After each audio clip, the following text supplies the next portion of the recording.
This is Somalia. It is near what the early explorers called the Horn of Africa, where the Red Sea joins the Indian Ocean. It is an old country, with vast distances and little water. We are mostly nomads. We have no settled homes. We live on the grassy plains.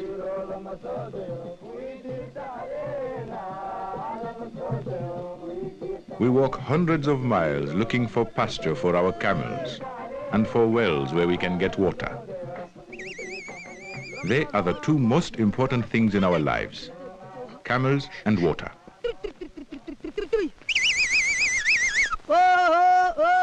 This is Ishmael. It is a Muslim name, for we are all believers in Allah the Compassionate. It is He who decides our fate. Whether we find water and pasture or not, whether we live or die, it is His will.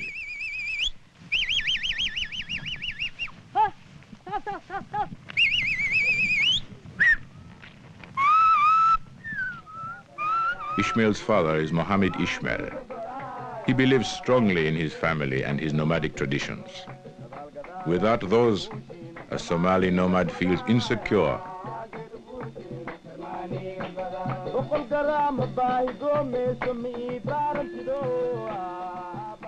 The rainy season has just finished, so the country is green with many growing things. For many months to come, Somalia will have no rain. The green will disappear, and everything will become dry.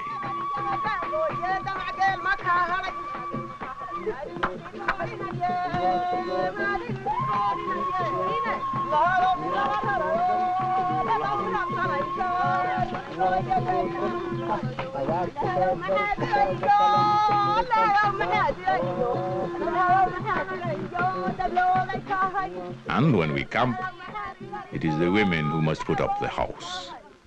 First, they must get the camel to kneel, and camels can be very stubborn.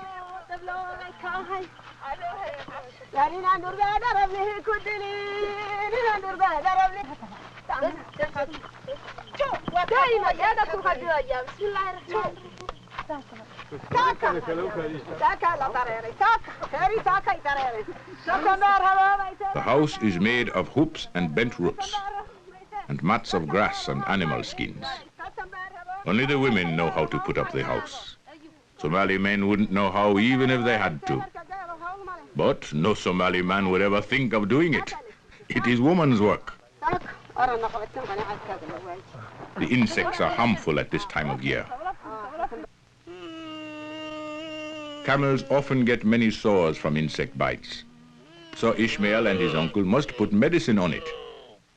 He is just a young camel too, about 2 months old.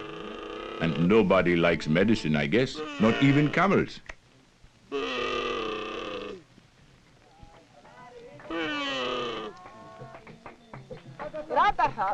The hoops are up for the house.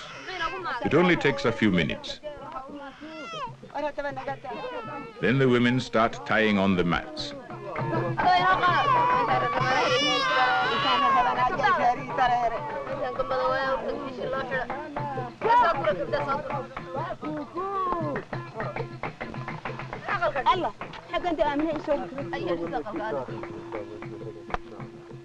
Around our houses, we make a fence out of thorny bushes. That's to keep the wild animals away, like hyenas and cheetahs and even lions. They don't often attack people, but we must watch the goats and the young camels. The house is just about finished, just in time for the night.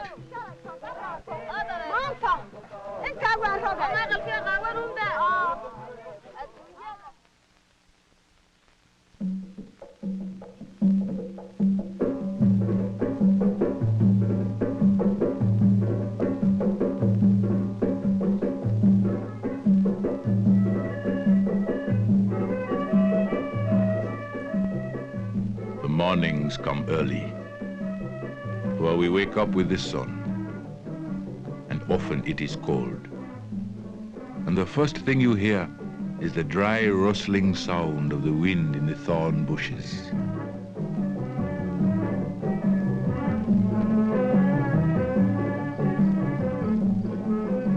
It is the law of Allah that we pray 5 times a day, and we must wash ourselves each time before praying. Cleanliness is part of our religion.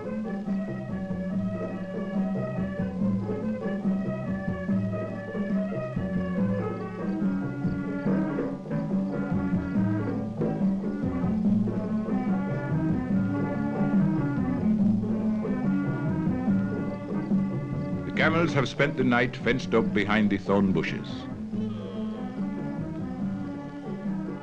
But now it is breakfast time.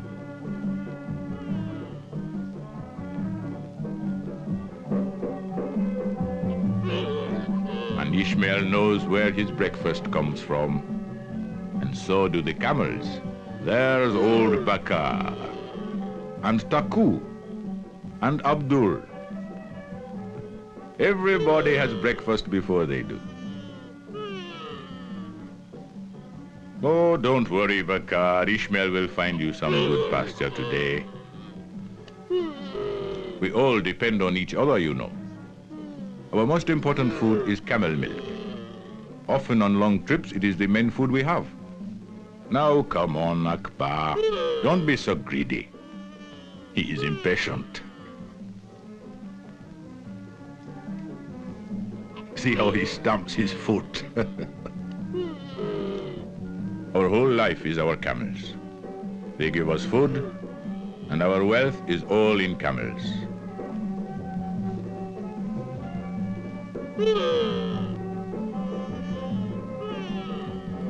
The milk of the camel is rich and creamy. Ishmael has drunk it all his life.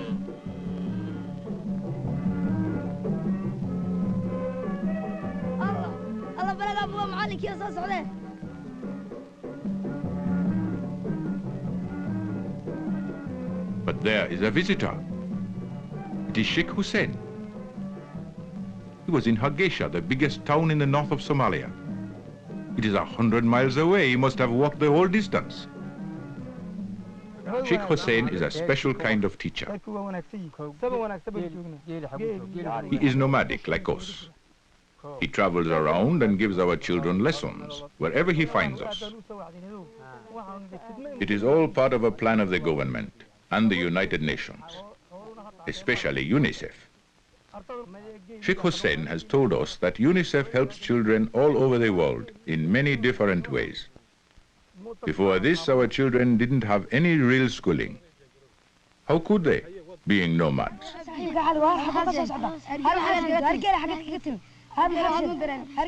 is not necessary to have a schoolhouse to have a school.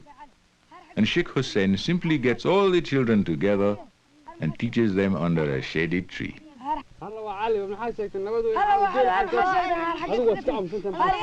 Ishmael and his friends, like all nomadic children, read and write in Arabic, because the Somali language has not been written.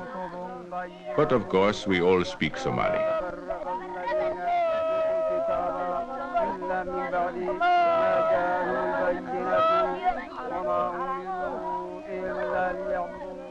Sheikh Hussein is a great teacher of the Quran. That is the holy book with the teachings of Allah. But the women must continue with the work. They are making butter out of goat's milk. They rock the milk back and forth in a pot made of grass, and it turns into butter. The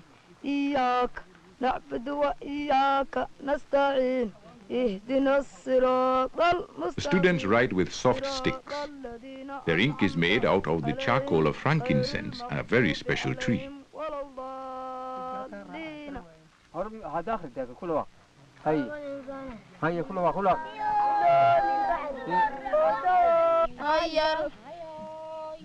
Somali women make mats too, like carpets. Some we keep, and some we sell the next time we are close to a town with a market. The women are always working. I think in Somalia the women work harder than the men.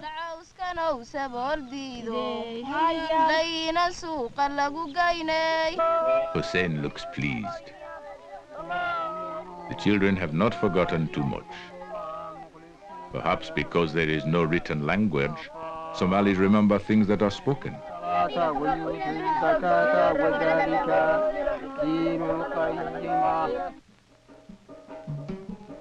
You can always tell when the rainy season is finished in the way the women dress. They put on their most colorful clothes. And of course, then we have plenty of water to wash things in.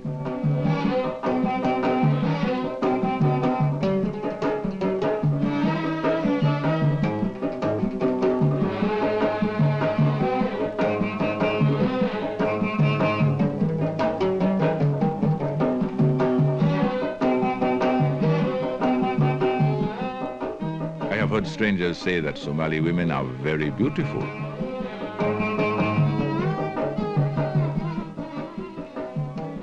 Well, school is over for this morning.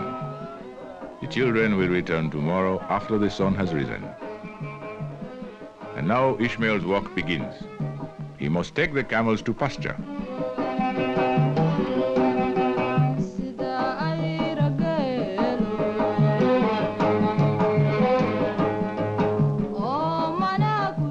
The women stay at the camp. They grind corn and prepare food.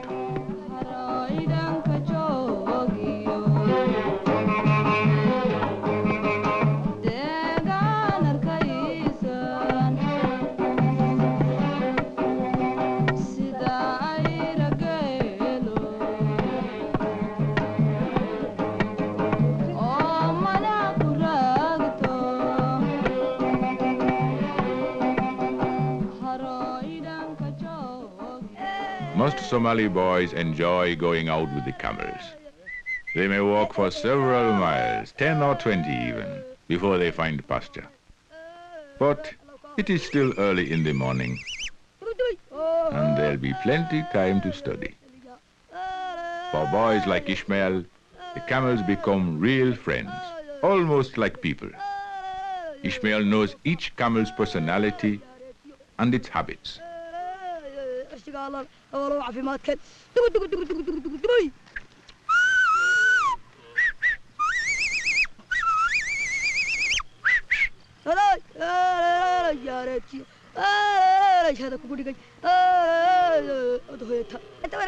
Today they will not have to walk too far. There should be lots of pasture after the rains.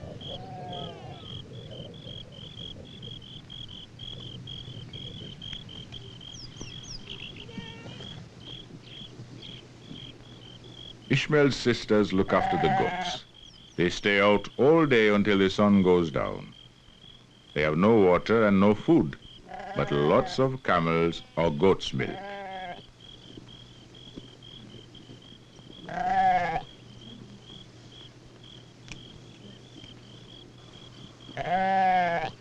Sometimes it gets a little boring, but it's better if there's someone to talk to.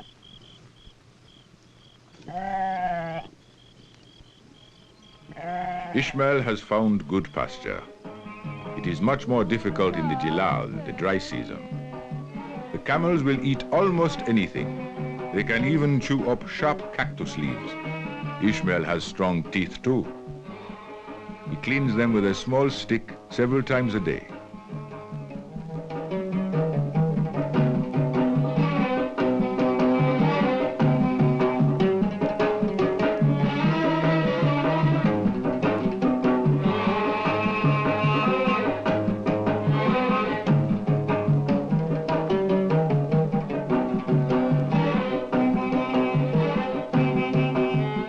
With good pasture near the camp, Ishmael can often stay fairly close to his sisters.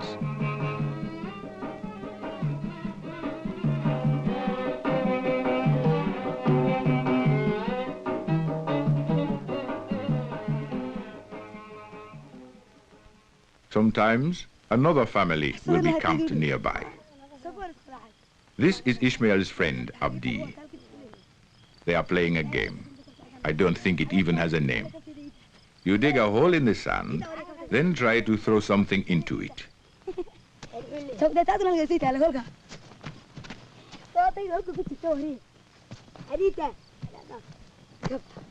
Well, Abdi wins that one. Now Ishmael must give him a ride on his back. And Abdi throws the shoe again.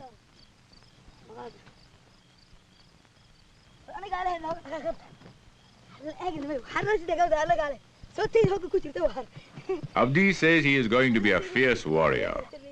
But Ishmael tells him he is as fierce as the dik-dik, a small deer, no bigger than a rabbit, who runs at the slightest sound.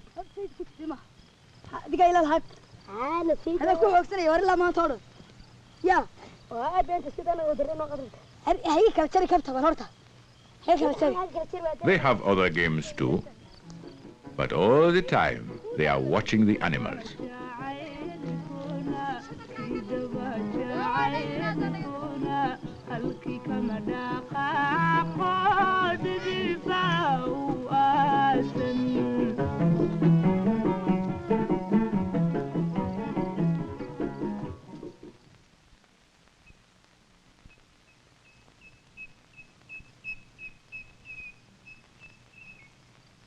And Ishmael studies whenever he can.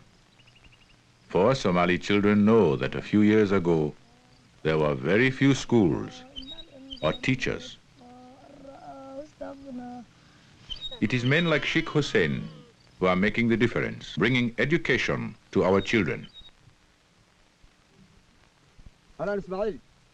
He wants Ishmael to go to school in Hargeisa. It would be a great opportunity. Hussein is my cousin, and I can remember how he studied and how many people laughed at him. But he told me about mathematics and chemistry. He could explain how things grow, how the stars moved, and the clouds.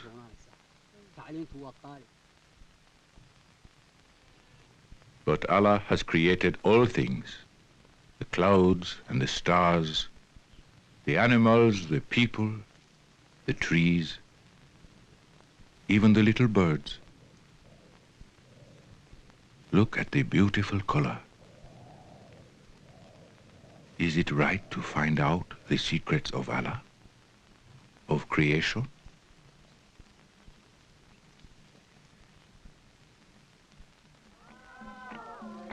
A week later, Ishmael's father said he must go to Hargeisa to buy another camel. And he said Ishmael would go with him. They would walk for 7 days, perhaps 100 miles. But Ishmael was not afraid of that. For a Somali, such a walk is nothing. And so they walked and walked.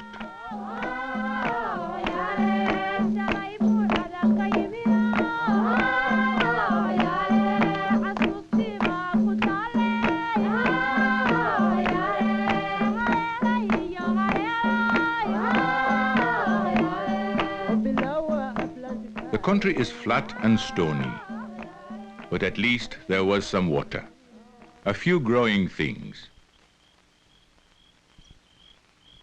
Ishmael had never realized that Somalia was such a big country, and he knew even then that he was only seeing a very small part of it.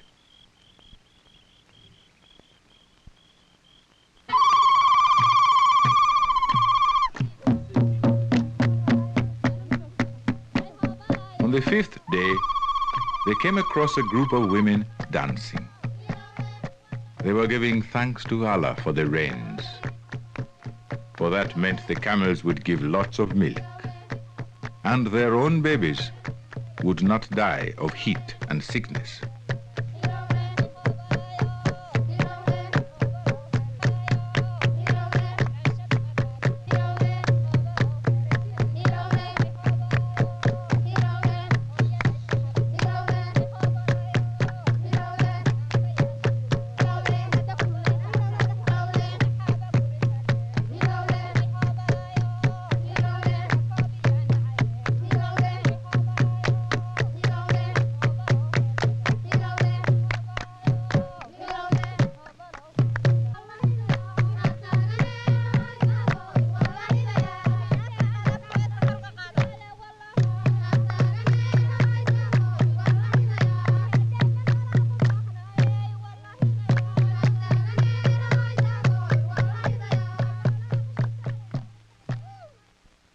A few days later, they came over the crest of a hill. And there it was.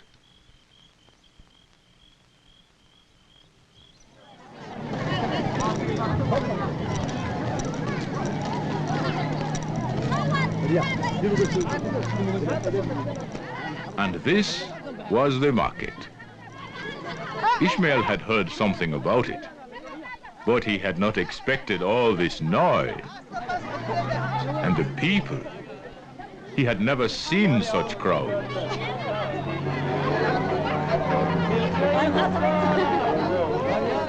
In Somalia, everybody bargains. But you can buy many things. Vegetables, corn, bread,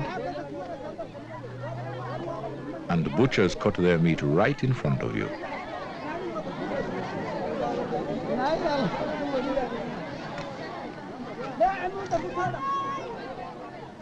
And we are just learning about machines and sprays that kill insects. At first, some people thought it was magic, and Allah forbids magic. But Hussein told me it was not magic, it was scientific.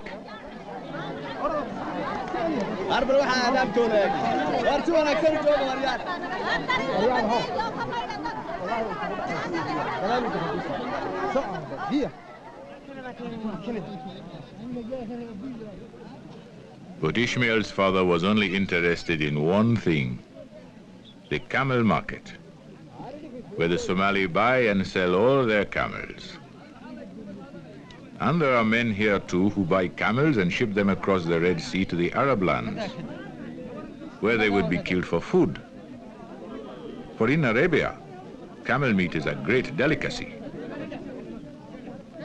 We Somalis almost never kill a she-camel, but as long as she is alive, she will give us milk.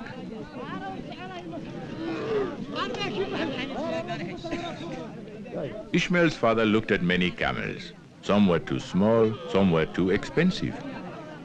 Then Ishmael saw the most beautiful camel he had ever seen. He was huge and looked very strong. Everyone was looking at him, and he really seemed to know it. This would be a camel for a sultan. His hide was deep and rich, and he was very expensive.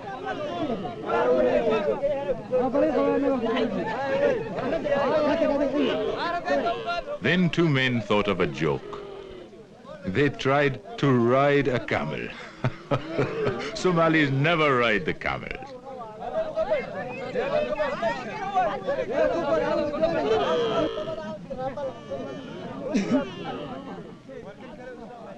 This is a nice one.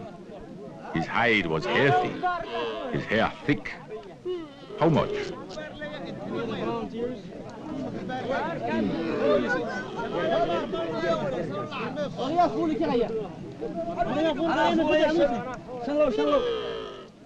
But the men are still trying to ride the camel.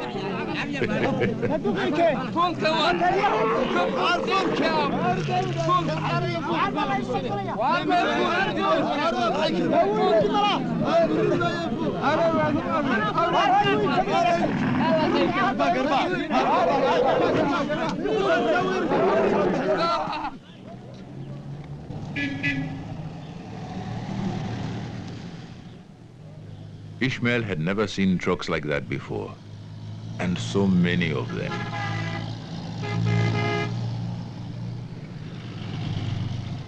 And throwing up dust like the winds of the Jilal in the dry season. Ishmael's father had to go back to the market. He would have to decide which camel to buy.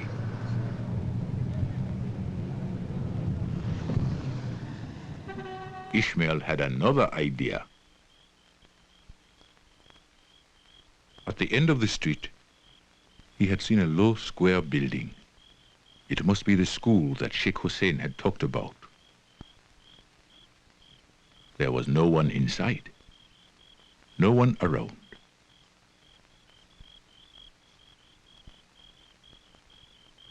But one door was open.